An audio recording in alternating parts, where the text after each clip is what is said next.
Welcome back to BNAP today, our now regular US correspondent following the elections, and he says it's really hot. Kirk Clyatt.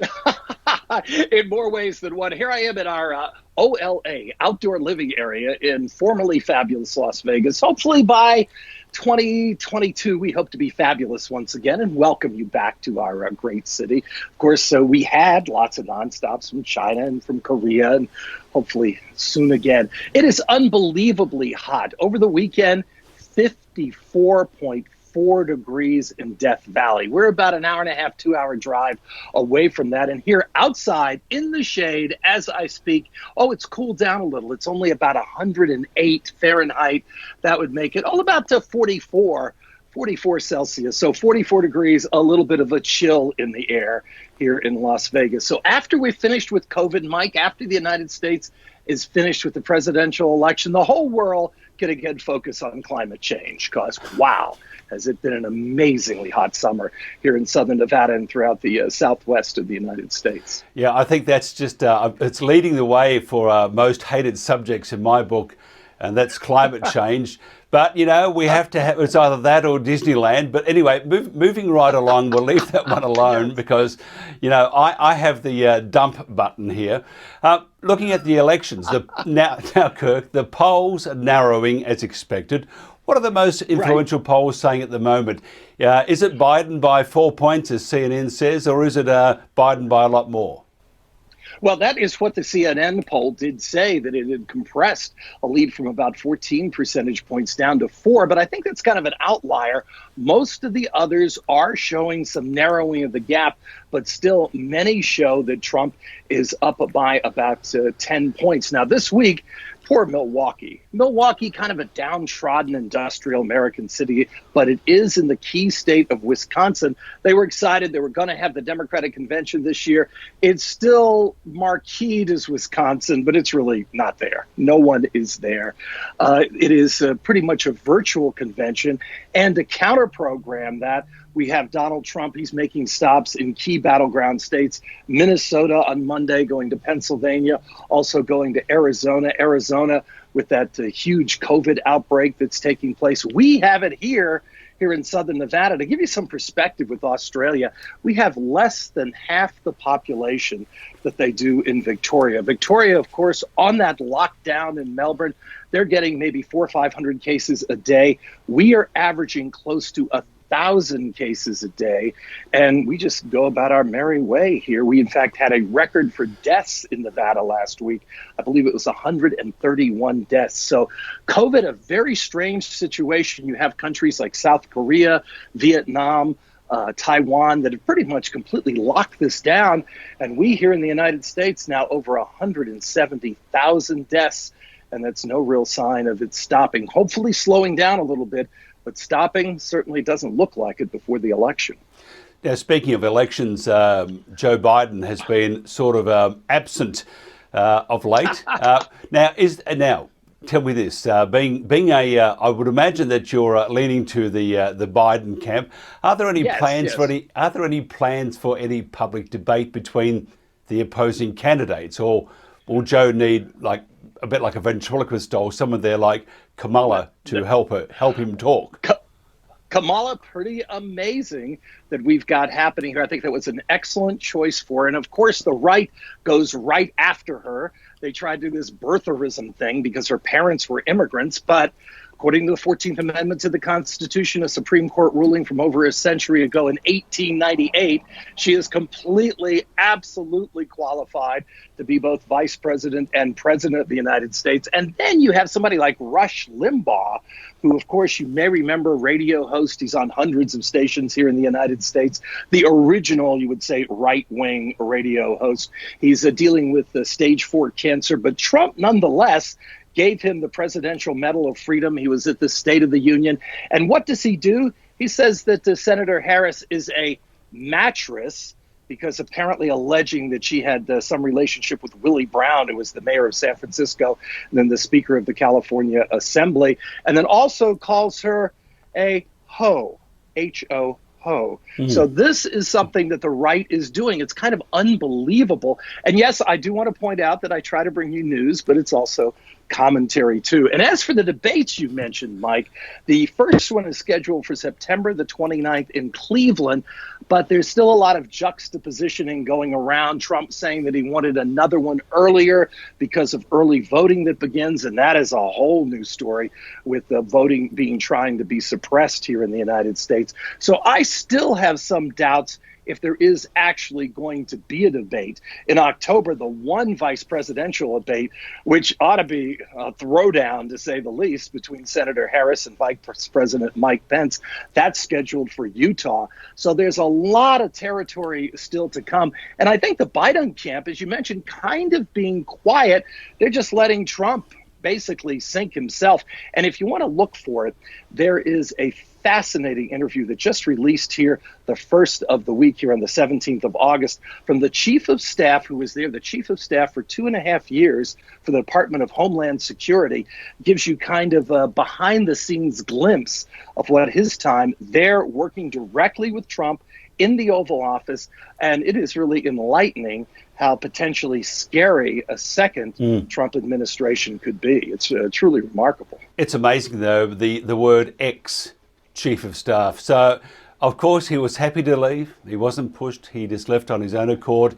He has no ill feelings towards the Trump camp. It's hard to know, but, you know, here you've got all these books coming out from various authors, whether it's the defense secretary, whether it's Steve Bannon, all these people. Trump saying he hired the best and the brightest and all the finest people, and then all of a sudden, including his friend, his senator, Jeff Sessions from Alabama, the first real supporter he had in the Senate. And man, Donald Trump pushed that Senator Sessions right under the bus, and he lost his primary to return to the Senate in Alabama. So it's fascinating how Trump hires the best and the brightest, and then all of a sudden, they aren't. Now, Kamala, is it Kamala or Kamala? It's like a comma. Kamala Harris. And that's even been a controversy, too. Some of the talk show pundits accidentally mispronouncing her name. But she's an amazing person. She's South Asian with her mother from India. And then people say, oh, she's not black enough because her father from Jamaica. Well, how do you think African Jamaicans got there? They didn't just walk from Africa to Jamaica. So it's interesting, the conflicts and the controversies that are trying to be stirred up about her. And I think that's just indicative, Mike, of the fact of what a strong candidate she is, especially going against Mike Pence, who largely has been, well, can we just say Trump's yes man? Now, what are the main election issues for voters at this time, Kirk? Well, first of all, we have to deal with COVID because COVID is shutting everything down. As much as Trump wants to ignore it, it is key. And what is just crazy is right now we have neither the House or the Senate in session. It looks like the House is coming back to vote on legislation for the Postal Service, which is just crazy. And it is impacting the mail delivery without a doubt. I can give you just my own anecdotal experience. Back on the 7th, I ordered some computer memory from a company outside of Chicago. We're recording this on the 17th, 10 days later, to get from Chicago to Las Vegas, and it's a no-show. And there are many, many other incidents of this, people that live in rural areas that need to get their prescriptions filled. So clearly, Trump is trying to slow down the mail, feeling that he has a better chance if he makes it harder for people to vote. So COVID, voting, and voting rights across America is really an amazing situation that here on the century of women's suffrage, 100 years ago, I think actually this week, we had the 19th Amendment to the Constitution. Here, a century later, there's still so much fighting over voting and voting rights here in the United States. I know for sure I'm not going to mail in my ballot. I'm actually going to take it to a ballot drop-off box or vote in person when the time comes. And of course, the economy, official numbers has under 11% unemployed, which is still higher than at any point during the Great Recession. But the reality is it is a lot higher than that. At the end of July, the special assistance were folks who are on unemployment. They're basically having income replacement of up to $600 a week. That has been cut off.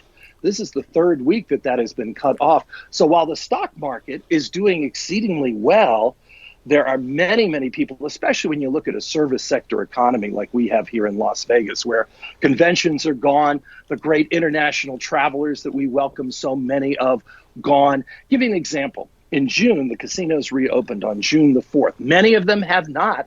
We still have 11 major casinos closed down with no real sign of when or if they're going to open again, including a big one that just did millions and millions of dollars of renovations called the Palms, just off the Strip, and a host of others too.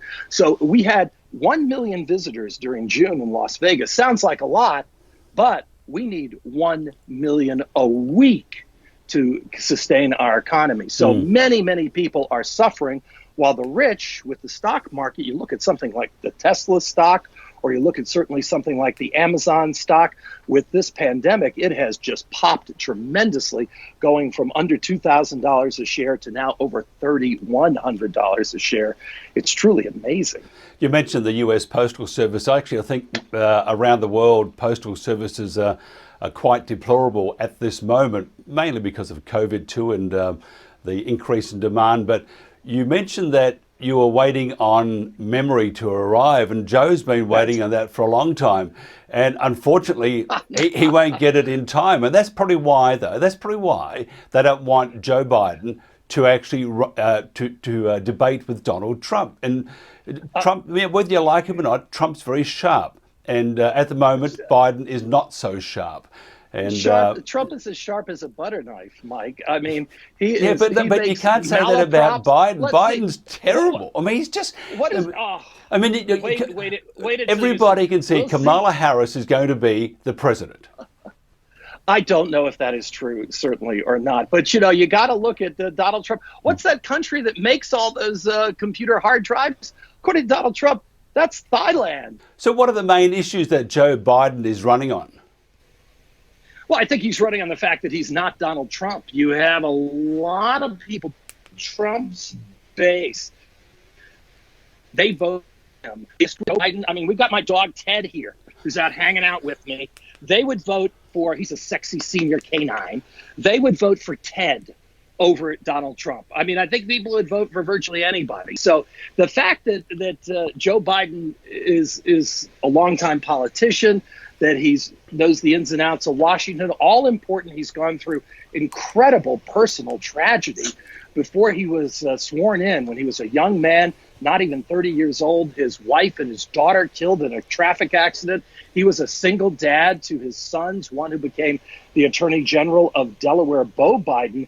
And I really believe that if Beau hadn't died, he got the same type of brain cancer that John McCain did, that if Beau hadn't died, it would be a totally different world right now, because Joe would have run for president as Barack Obama's vice president in 2016, and he would have won. He would have been the president today. So it's just that butterfly effect taking place. The death of one person, Joe Biden's son, really, in my view, changed the direction of the entire world.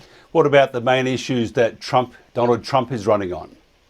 Well, here again, I think it's the fact that he is Donald Trump. His base adores him. It's something that's almost hard to understand, because now much of his base is getting hit hard by coronavirus. University of North Carolina, their flagship campus, they tried to bring the students back. Didn't work. They had so many COVID outbreaks, they've had to shut that down. In Georgia, you hear Trump say, open the schools. Near Atlanta, school opened for 1 week. 35 cases of COVID among the students and teachers. Shut that down. They're trying some other part-time learning thing. But his base adores him with the fanaticism that you could almost call a cult. I'm almost one of those, but I shall resist at the moment. I am looking for my mask, my Donald Trump mask, that will keep away every evil thing. Now, some expect a record turnout this election. Why is that? Well, if people can get to the polls, we've seen that already in the primary, because people are motivated. To his credit, Donald Trump has his cult members, his voters energized, but the vast majority of people are, I believe, not his supporters. What you have see this time, you say, oh, the polls were all wrong in 2016. What we have now is that Donald Trump's highest point in the polls has not equaled Joe Biden's lowest point. Now, you did have that at 2016, where at times Donald Trump's highest point in the polls was above Hillary Clinton's lowest point. So now you have Donald Trump, his highest point is still below the lowest point in the polls for Joe Biden. So it's a different complexion than we had in 2016. It's hard to run against the establishment when you have been the establishment for the past 3.5 years. And right now, people are saying we have a national emergency here. We have got to get a grip on what is going on. But the Senate, Mitch McConnell, they're all at home. They're campaigning. The House looks like, under Nancy Pelosi's leadership, will come back in session this week to vote on the Postal Service situation and try to protect an institution that, well, Benjamin Franklin, he started. He was the nation's first postmaster general. He'd be rolling over in his grave right now. You can see that move in Philadelphia because Ben's rolling over. He was the nation's first postmaster general before there was a nation in 1775. What can change or turn the election? Well, I think one thing that, of course, Trump has been focusing on, he's looking for a message to resonate with the voters that got him over the top.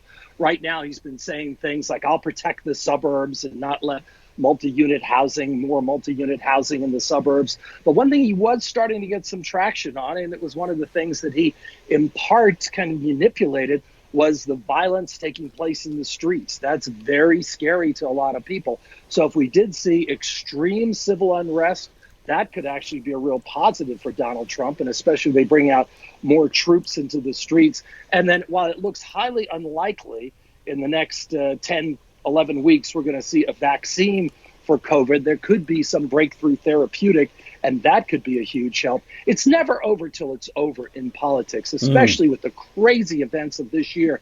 But the 538 website, because that's how many electoral votes they are, 538, said right now we're looking at a 71% chance of Joe Biden becoming the 46th president of the United States. Well, the heat is really on Donald Trump. How would you handle, if you were Donald Trump, how would you handle the heat? Well, what I would do, first of all, is listen more to my advisors that have had experience, but he's shown us that he hasn't done that, from the Secretary of Defense to Rex Tillerson as Secretary of State, even people like Steve Bannon.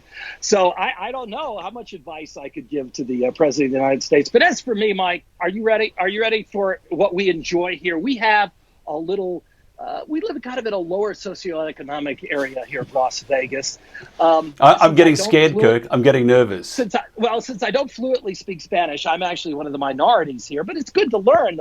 Poco español, a few words in Spanish. I speak a couple little words in Spanish. But what we do have is we have a pool on the driveway. Yes, in fact, let me just go ahead and I won't be able to hear you anymore, Mike. It's been a real pleasure. So I'm going to disconnect the Apple Pods. But should I warn children? Take off the shirt and we'll just go ahead and we'll just go with me. Come with me and you'll see what we've got going on here. One of our lights are going down, but here we go. Well, it all happens in Vegas. It's a body to die for. Well, just maybe to die. Well, that's Kirk Clyatt from Las Vegas. Obviously in over his head at the moment, but swimming well, as all politicians would do this time of the year, heading towards the presidential elections.